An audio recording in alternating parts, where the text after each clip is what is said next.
अभी हमारा पौधा ठीक हो चुका है और अब मैं इस पर एक स्प्रे और करूँगा फंगीसाइड। नमस्कार दोस्तों, स्वागत है आपके अपने यूट्यूब चैनल गार्डनिंग वाला में। आज हम बात करने वाले हैं सबसे ख़ास फूल गुलाब के बारे में। गुलाब की केयर, मौसम चेंज होने पर बहुत सारी बीमारियां का प्रकोप होता है गुलाब के अंदर। तो उसमें से एक बीमारी है स्केल की। स्केल एक ऐसी बीमारी है कि अगर आपने इस पर ध्यान नहीं दिया, शुरुआत में आपको भी पता नहीं पड़ेगा कि ये बीमारी है या अंदर ये नेचुरल है। दोस्तों, स्वागत है आपके अपने यूट्यूब चैनल गार्डनिंग वाला में। और आज अगर आप डेट देखेंगे तो 20 जून का टाइम है, 5:45 बज रही है। और ये मेरे गार्डन के गुलाब हैं। बहुत अच्छे तरीके से गुलाब की केयर करनी पड़ती है, तभी आपको गुलाब मिल पाते हैं। अन्यथा गुलाब का पौधा अगर इसको केयर न की जाए तो बहुत जल्दी ख़राब हो जाता है। क्योंकि इस समय टेम्परेचर ज़्यादा है। आज का मौसम थोड़ा सा ठीक है, नहीं तो जून के हिसाब से टेम्परेचर ज़्यादा रहता है, जिससे पौधे, पत्तियाँ, फूल की, फ्लावर्स की जो है जल्दी जल्दी जल जाती है। और जब मौसम चेंज होता है बरसातों के बाद में, या एक बार जब मौसम चेंज होता है फरवरी के बाद में, तब पौधों में बीमारियां लगना स्टार्ट हो जाती हैं। तो आज का जो विषय है वीडियो का, वो है मेरा स्केल का। स्केल एक बहुत ख़तरनाक बीमारी है। अगर आप इसको ध्यान नहीं देंगे तो ये धीमे धीमे करके पूरे पौधे को ख़राब कर देगी। क्योंकि ये एक तरीके का इंसेक्ट होता है।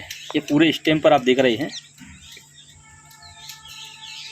ये क्या है? जो प्रकाश संश्लेषण की क्रिया होती है के माध्यम से भोजन पौधों से पत्तियों के द्वारा फिर वापस स्टेम में जाता है और जड़ों से ऊपर स्टेम में आता है। उस क्रिया को पूरी तरीके से ये रोक देते हैं। ये एक इस तरीके का इंसेक्ट होता है। इसके अंदर जो जैसे कछुआ होता है ना, तो उसी तरीके से कवर टाइप का होता है और ये अपनी जगह से मूव नहीं करता। जहाँ चिपक गया वहाँ चिपक गया। तो इसके लिए 3-4 तरीके होते हैं। अगर इसको टाइम से पहले आप, जैसे कि फरवरी का महीना होता है जब मौसम चेंज होता है, या फिर अब सर्दियों का मौसम जून के बाद में अगस्त से सितंबर, ये जब मौसम चेंज होगा तब बीमारियां बहुत ज़्यादा अटैक करती हैं। तो उस समय पर अगर आप इम्यूनिटी बूस्ट वाली चीज़ें, फल फ्रूट वगैरह, ये सारी चीज़ें खाते रहेंगे तो हो सकता है कि आप पे इन चीज़ों का असर ना हो, मौसम के प्रभाव का। और अगर वीकनेस है तो कोई व्यक्ति ने आपके पास छींका और आपको उससे जो है वायरस आपके अंदर आया और फिर कुछ ही दिनों में आपको भी सर्दी हो जाएगी। तो अब 2 तरीके हैं, या तो डॉक्टर को पैसा दो और दवाई लो, या अपने ऊपर खर्च करो और खाओ अच्छे से, बहुत अच्छा न्यूट्रिएंट, विटामिन वगैरह सारी चीज़ें अच्छे से लो, जिससे आपकी इम्यूनिटी मजबूत हो जाए। तो उस कंडीशन में ये ज़्यादा बेटर है कि इसको पहले से टाइम से ही इसको स्प्रे करते रहें। तो सबसे, जब इस पर अगर आ चुका है आपके यहाँ, तो इसके 2-3 तरीके हैं। एक तो इसको ब्रश की सहायता से आप हटा सकते हैं स्प्रे लेकर के। इसमें आप सैनिटाइजर का इस्तेमाल कर सकते हैं। इसके अंदर एल्कोहल काफ़ी मात्रा में पाया जाता है। एल्कोहल की मात्रा है इसके अंदर 70%। सैनिटाइजर है, इसको भी लेकर के इसकी स्प्रे निकाल करके और आप इस पर इस तरीके से स्प्रे करके और इसको ब्रश की सहायता से हटा सकते हैं।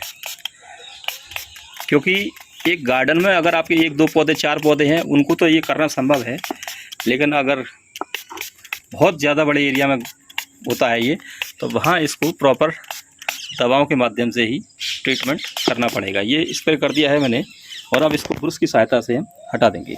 ब्रश नया होना चाहिए। इसके जो ब्रशेस हैं ये थोड़े से हार्ड हों, जिससे आसानी से छूट जाए इंसेक्ट। ये देखिए छूटने लग गया है। ये अपनी जगह से मूव नहीं करता, लेकिन छूटने के बाद अगर ये नीचे गिर भी जाएगा तो कोई दिक्कत नहीं है। ये इतना डिस्टर्बेंस करता है कि सारे पौधे को ऊपर से नीचे, नीचे से ऊपर कहीं भी ना तो न्यूट्रिएंट आने देता है और ना ही जाने देता है। ऊपर से आता है उसको भी ये चूस लेता है और नीचे से जो आता है ये उसको भी चूस लेता है।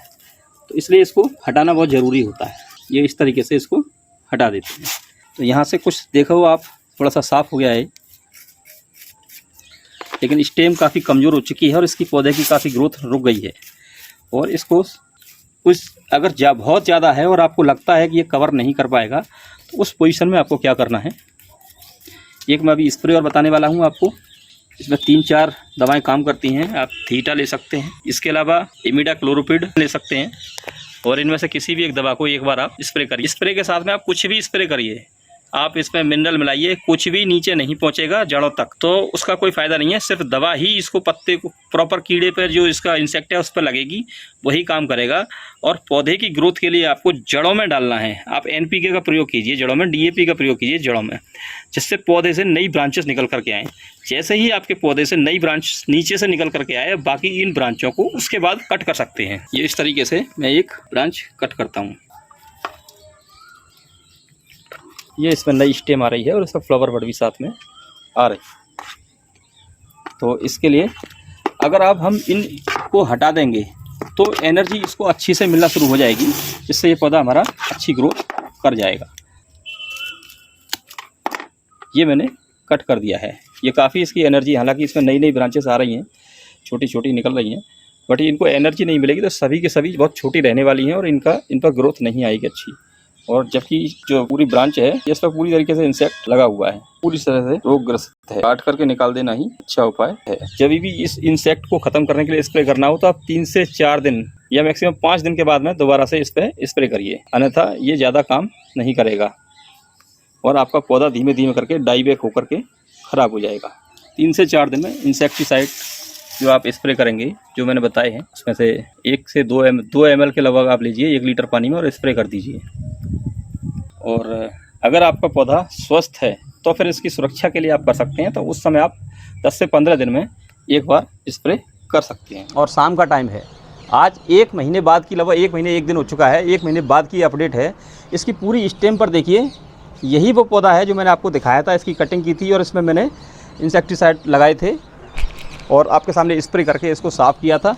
तो अब 1 महीने बाद इसमें इतनी ग्रोथ आ रही है, इसमें फ्लावरिंग भी बहुत अच्छी आ रही है, जबकि इसमें उस समय कोई फ्लावर तो छोड़िए, लीव्स भी नहीं थी इसमें, पत्तियां भी काफ़ी ख़त्म हो चुकी थी। अभी इसमें बहुत सारे फ्लावर बड भी आ रहे हैं, आप देख रहे हो इसको। ये इसका अपडेट है। तो इसके लिए आपको ऑल्टरनेट कई इंसेक्टिसाइड का छिड़काव करना पड़ेगा अगर आपके स्केल की प्रॉब्लम आ जाती है। थीटा कई इंसेक्टिसाइड में काम करता है, माइट्स में काम करेगा, स्केल में काम करता है ये, ठीक है। इसका लिंक मैं डिस्क्रिप्शन में डाल दूंगा। कई सारी बीमारी में काम करता है। लेकिन इसके साथ साथ अब ये क्योंकि पौधा हमारा ठीक हो चुका है तो मैं इसका स्प्रे तो कर रहा हूँ इस समय। इसके अलावा एक ये है इमिडाक्लोप्रिड, ये लिखा हुआ है, पढ़ कर देख सकते हैं। इनमें से 2 या 3 आप दवाएँ कोई भी ले लीजिए। और जब आपका पौधा अगर बीमारी का प्रकोप है उसके अंदर, तब आप इसको जल्दी जल्दी 1 वीक में कर लीजिए। 4-5 दिन का असर रहता है एक बार स्प्रे करने का, लेकिन 1 वीक में आप स्प्रे कर लीजिए। लेकिन आप सुरक्षा के तौर पर अगर करना चाहते हैं तब आप 10 से 15 दिन का टाइम लीजिए पौधे पर स्प्रे करने के लिए। अभी हमारा पौधा ठीक हो चुका है और अब मैं इस पर एक स्प्रे और करूँगा फंगीसाइड की, और थीटा की स्प्रे कर रहा हूँ मैं। इसके बाद में अगला जो स्प्रे करूँगा मैं उसके साथ में माइक्रो न्यूट्रिएंट मिक्स कर दूँगा, जिससे कि मेरा पौधा और ज़्यादा अच्छा हो जाएगा। और अभी मैं इसकी कटिंग नहीं करूँगा। अभी जब इसकी लीव्स अच्छी हो गई हैं, पत्तियाँ अच्छी हो गई हैं, तब नीचे जो है रूट बहुत तेज़ी से डेवलप होंगे और फिर दोबारा से पौधे को, यानी एक बार रूट डेवलप होती हैं, उसके बाद में फिर पौधा डेवलप होता है, फिर रूट डेवलप होती है, फिर पौधा डेवलप होता है। जब जड़ें अच्छे से विकसित होने लग जाती हैं तब पौधा अच्छा होता है। अभी टेम्परेचर अभी इतना डाउन नहीं गया है, तो 1 महीने के बाद मैं इसकी प्रूनिंग करूँगा, तब इस पर बड़े फ्लावर आएंगे। क्योंकि अभी ये पत्तियाँ जो स्टेम जो निकल करके आ रही हैं अभी काफ़ी छोटी छोटी हैं। फ्लावर तो आए हैं, उसके बाद में देखिए मैं 2-3 दिन लेट आया हूँ। ये 2-3 दिन 4 दिन पहले खिल चुके हैं फूल। 1 2 3 4 5 6 7 8 9 10 11 12। ये वही पौधा है जिसकी मैंने आपको कटिंग करके दिखाई थी। इस पर सारे पे आप नीचे देखिए, अभी कुछ हिस्से में थोड़े से में इसकी स्टेम में थोड़ा सा कहीं कहीं बाकी है इसमें स्केल, हालांकि पूरी तरह से साफ़ नहीं हुआ है, बहुत थोड़ा सा रह गया है।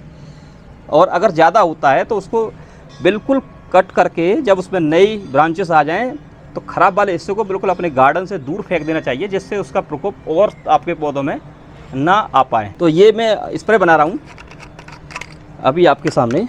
इसमें ये मैं थोड़ा सा फंगीसाइड ले लेता हूँ, बाविस्टिन साफ ले सकते हैं, और भी कई फंगीसाइड आते हैं मार्केट में, आप ले सकते हैं। इसका मैं लिंक डिस्क्रिप्शन में डाल दूँगा।